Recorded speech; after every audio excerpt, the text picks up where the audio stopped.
এই অঙ্কটার ক্ষেত্রে আমি ক্লাসে পুরো সলিউশন করতে বলছি না, হোমওয়ার্কে পুরোটা করবে। এখন ইকুয়েশনটা তৈরি করা, রাস্তাটা তৈরি করে নেওয়া, রাস্তার উপর দিয়ে যাওয়াটা বাড়িতেও করতে পারো, কারণ আজকে অনেক অঙ্ক করতে হবে এখনো।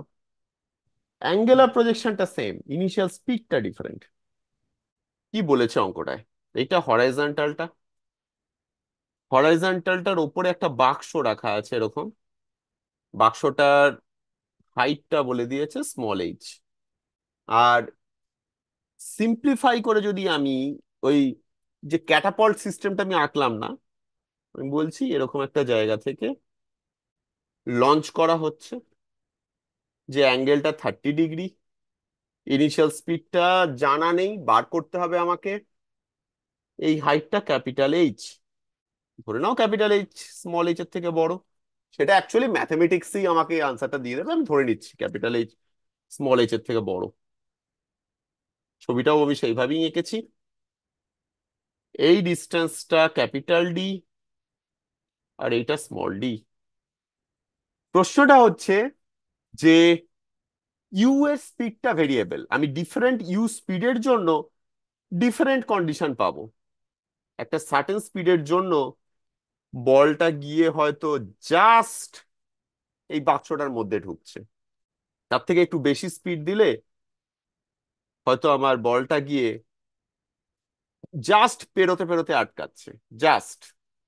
আর তার মাঝখানে যে ভেলোসিটি গুলো, সেইগুলোর জন্য বক্সটার মধ্যেই এসে বলটা পৌঁছবে। তোমাকে এই ইউ মিনিমামটা বার করতে হবে, আর ইউ ম্যাক্সিমামটা বার করতে হবে, যার জন্য এই বক্সটার মধ্যে এসে পৌঁছবে। এখানে ইউ মিনিমাম বলতে কিন্তু এই 45 ডিগ্রির কনসেপ্টটা ভেবো না। মিনিমাম কত স্পিডে দিলে এই বক্সে পৌঁছবে, ম্যাক্সিমাম কত স্পিড দিলে এই বক্সের ভেতর পৌঁছবে। এর থেকে বেশি দিলে বক্স পেরিয়ে চলে যাবে, ইউ মিনের থেকে কম দিলে বক্সে পৌঁছবে না, তার আগে আসবে। তার মানে ঠিক ইউ আছে? এর মানে ইউ এর রেঞ্জ বললে ভুল হবে, ডোমেন বা হ্যাঁ, রেঞ্জ? ইউ এর রেঞ্জ, ডোমেন না, রেঞ্জ, কারেক্ট, রেঞ্জ। ইউ এর রেঞ্জ কত, যার জন্য ওখানে পৌঁছবে।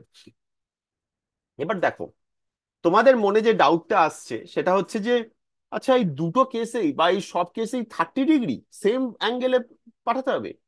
আমি বলছি হ্যাঁ, ইউটা ভেরিয়েবল। তোমরা যদি দেখো এগুলো এক একটা path, minimum path, maximum path, মাঝখানে পাথ আছে, সবকটা আলাদা আলাদা পাথ, মানে প্রত্যেকটার আলাদা আলাদা ইকুয়েশন, পাথের ইকুয়েশন। তোমরা যদি মনে করো ওই পাথের ইকুয়েশনটা, সেখানে ইউও ছিল, আলফাও ছিল। এখানে আলফাটা কনস্ট্যান্ট, তুমি যদি ইউটা চেঞ্জ করে দাও,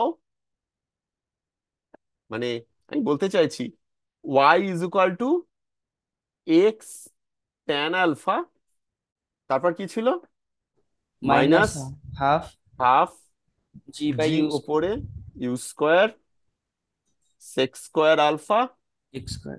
এক্স স্কোয়ার। আমার যদি আলফা কনস্ট্যান্ট হয়, ইউ চেঞ্জ হলে আমার ইকুয়েশনটা চেঞ্জ হয়ে যাচ্ছে না? এখানেও তাই। ঠিক আছে? এই অঙ্কটা একটু বড়, একটু লম্বা, কারণ এই কস আলফা টান আলফা এগুলো সব এখানে আসবে। যদিও আলফাটা 30 ডিগ্রি, তাই ব্যাপারটা তোমার একটু সহজ করছে। এইটা হচ্ছে আমার ইকুয়েশনটা। আমার প্রত্যেকটা পয়েন্টের কোঅর্ডিনেট জানতে হবে। আর আমার অরিজিন কোনটা? আমার অরিজিন হচ্ছে যেখান থেকে আমি ছুঁড়েছি, এইটা আমার 0,0। এবার কোন কোন পয়েন্টের আমাকে জানতে হবে কোঅর্ডিনেট? এই পয়েন্টের জানতে হবে, এই পয়েন্টের আমি নাম দিচ্ছি পয়েন্ট এ, আর এই পয়েন্টের নাম দিতে হবে পয়েন্ট বি। পয়েন্ট এর কোঅর্ডিনেট কত? পয়েন্ট এর কোঅর্ডিনেট হচ্ছে minus capital H minus small H, x, এটা হচ্ছে ওয়াই, আর এক্স হচ্ছে ডি। তাহলে ডি কমা minus capital H minus small H, আমি একটু পরিষ্কার করে লিখি।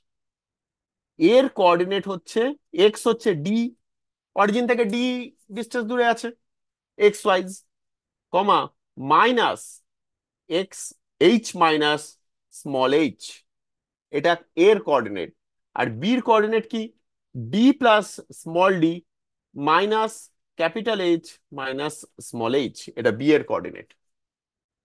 আমি এবারে ওই কন্ডিশনটা বার করি যেই কন্ডিশনের জন্য এ দিয়ে পাস করছে, সেই কন্ডিশনটাই আমার মিনিমাম স্পিড হবে। আর বি, আবার কন্ডিশনটা বার করবো যখন বি দিয়ে পাস করছে, সেইটা আমার ম্যাক্সিমাম স্পিডের কন্ডিশন হবে। ক্লিয়ার? আর্গুমেন্ট আমার ক্লিয়ার তো? তাহলে আমি এবার করি, বসাই। প্রথমে এ, এতে ওয়াই হচ্ছে দুটোতেই in fact -h minus small H is equal to D tan alpha, tan 30 degree মানে 1/√3 minus half G by U square. ইউটা বার করতে হবে। সেক 30 ডিগ্রি কত? কস 30 ডিগ্রি হচ্ছে √3/2, 2/√3 মানে 4/3। Sec square alpha 4/3। এক্স কত? এক্স হচ্ছে ডি স্কোয়ার। দেখো এখান থেকে ইউটা বেরিয়ে যাবে। এটাই হচ্ছে ইউ মিনিমাম। কেন এটা ইউ মিনিমাম সেটা কনভিন্স তো, সেটা লজিক দিয়ে, সেটা ম্যাথমেটিক্যালি করিনি। কেন এর জন্য ইউ মিনিমাম? সিম্পল ইকুয়েশন, কিন্তু এটা ইকুয়েশনটা একদমই কঠিন নয়, কারণ ইউ একটাই ভেরিয়েবল, কোনো কোয়াড্রেটিক এরও ব্যাপার নেই, মানে কোয়াড্রেটিক ইকুয়েশনও হয়নি। সিম্পল বেরিয়ে যাবে, একটু ম্যানিপুলেশন বেরিয়ে যাবে। Case of b, case of beta তোমরা নিজেরা করো, আমারটা দেখো না, তোমরা নিজেরা করো। আমিও এখানে করছি কিছু না বলে। তাহলে কেস অফ বিটা কি হবে আমি লিখতে থাকছি জাস্ট। কেস অফ বি থেকে ইউ ম্যাক্সটা বেরোবে, এর থেকে বেশি হয়ে গেলে বক্সে আর পৌঁছবে না, বক্স থেকে পেরিয়ে চলে যাবে।